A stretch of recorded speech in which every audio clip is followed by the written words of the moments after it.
আমরা আইডি দিয়ে পরিবর্তন করতেছিলাম, তো এখন আমরা পরিবর্তন করব হলো ক্লাস দিয়ে। তো ক্লাস দিয়ে কিভাবে করব, সেটা করার জন্য আমাকে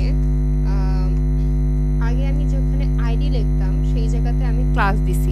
এই জন্য আমি একটা ক্লাস লিখছি পিঙ্ক নামের, আর এখানেও কিন্তু আমি পিঙ্ক নামের একটা ক্লাস দিছি। আমি ক্লাস আইডির পরিবর্তে ক্লাস কিসের জন্য ব্যবহার করব, কারণ একজন ভালো ওয়েব ডেভেলপার কোনো সময় আইডি তেমন ইউজ করে না। তো মাল্টিপল আমি কিন্তু আইডি সেম রাখতে পারতাম না, আমরা আইডি কিন্তু ভিন্ন ভিন্ন রাখা লাগতো। এই জন্য যদি আমি একটা আইডি দিতাম, পিতে আমি আরেকটা আইডি দিতে পারতাম।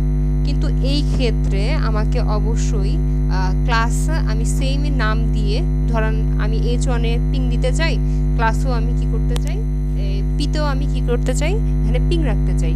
তো পিং নামক একটা আমি ক্লাস তৈরি করতে পারি। তো পিং বা অন্য কোনো যে কোনো নামই কিন্তু আমার ক্লাসটা তৈরি করা যাবে। তো আমি পিং নামের তৈরি করলাম, যার ফলে এইখানে যদি আমি ক্লাস সবসময় ডট দিয়ে তৈরি করতে হবে। তো ডট দিয়ে আমি যদি আমি পিঙ্ক লেখাটা লিখি, পিঙ্ক লেখার পরে তারপরে যদি আমি সেকেন্ড ব্র্যাকেট দিয়ে আমি এটাকে ক্লোজ করি, সেকেন্ড ব্র্যাকেট দিয়ে এটাকে ক্লোজ করার পরে সেই ক্ষেত্রে আমি যদি আবার কালারটা এখন আমি সিলেক্ট করে দিই, কালারটা সিলেক্ট করার পরে এখানে আমি জাস্ট পিঙ্ক কালার আমি এখানে দিয়ে দিলাম।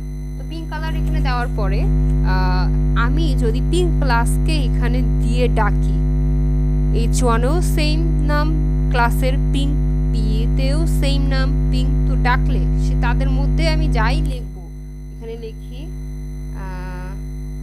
I M a human.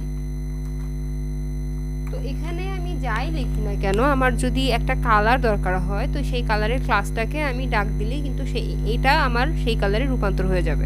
তো আমি যদি এখন পোর্টে গিয়ে গো লাইভে যাই, তখন এই যে ঠিক আমার পিঙ্ক কালার হয়ে গেছে।